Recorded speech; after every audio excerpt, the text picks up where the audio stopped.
Hey guys, today I thought I'd try something a little bit new, and I don't just mean me I'll doing be the watching voiceover, over you. because this itself is terrifying. Hello there. But today I wanted to talk to you about my controls for Mercy and how I get on with them and how they help me when I play.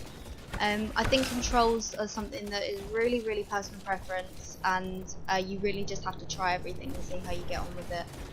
In my opinion. So you can see here I'm going through my controls. First off, I'll show you my crosshair. It's the short crosshair, and I have it blue so that it doesn't interfere with anything else on the screen, and if I'm aiming it will stick out. These are the individual hero abilities for Mercy, which I will go through in more detail. My movement abilities, WASD, control space, sort of your usual, and a couple of my ability buttons I'll go into a little bit later on as well. My communications are literally just what work for me best, and the keys that I can get to the easiest when I'm in game, other than WASD. So I think we're starting off with allied health bars, and I have these on. I have them on because it helps me when I'm playing to prioritize targets. So say you have two people that are critical in front of you. Say you've got a Reinhardt who's sort of 150 health, and say you've got a Widowmaker who's like 50 health. If you have the allied health bars on, you can see exactly how much health they've got, so you can prioritize a little bit better. If you've got a Widow who's just about to die and Reinhardt with a shield, you can sort of figure out which one you need to heal quicker, and in my personal opinion I'd go for the Widowmaker in that specific circumstance. So the second setting is the toggle beam connection. I have this on.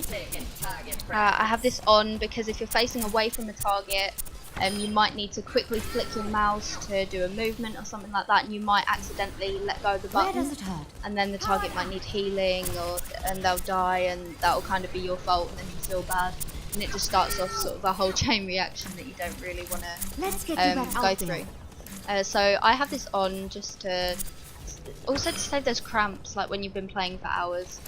And I think I showed a little bit of what it looks like when you don't have the toggle beam on as well. So you'll be flicking on and off between healing your target and not. So it gives you a little bit more control, but personally I like it to be on. This is a big one. This is the Guardian Angel preferring beam target that you have. I have this off.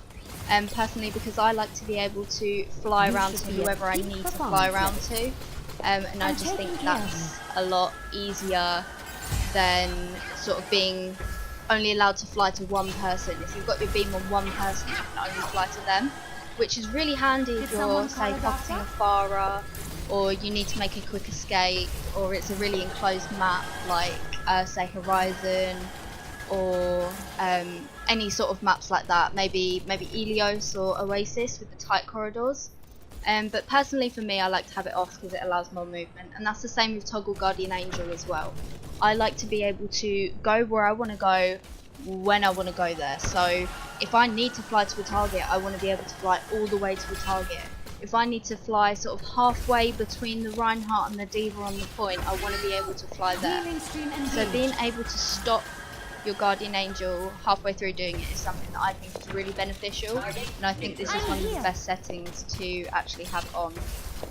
And this way you can control your movement, and you can be in, say, 3 places at once with this as well.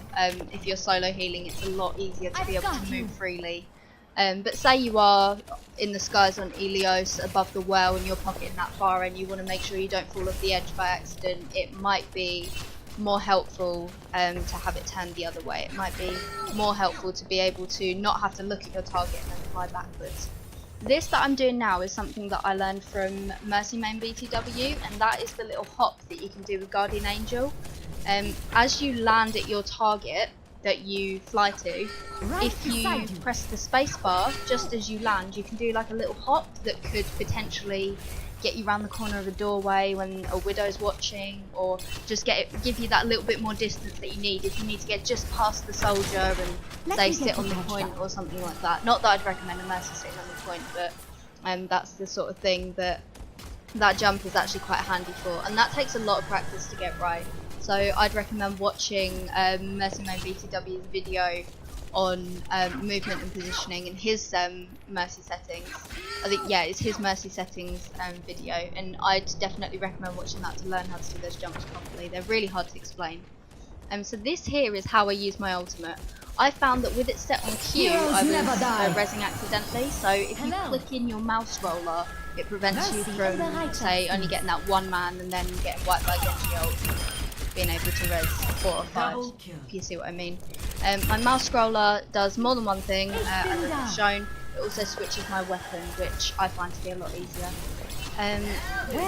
Yeah, it's something that everyone thinks I do weirdly, but it enables you to get your gun out quicker and then quickly switch to your staff so that you can heal any targets that you need to heal.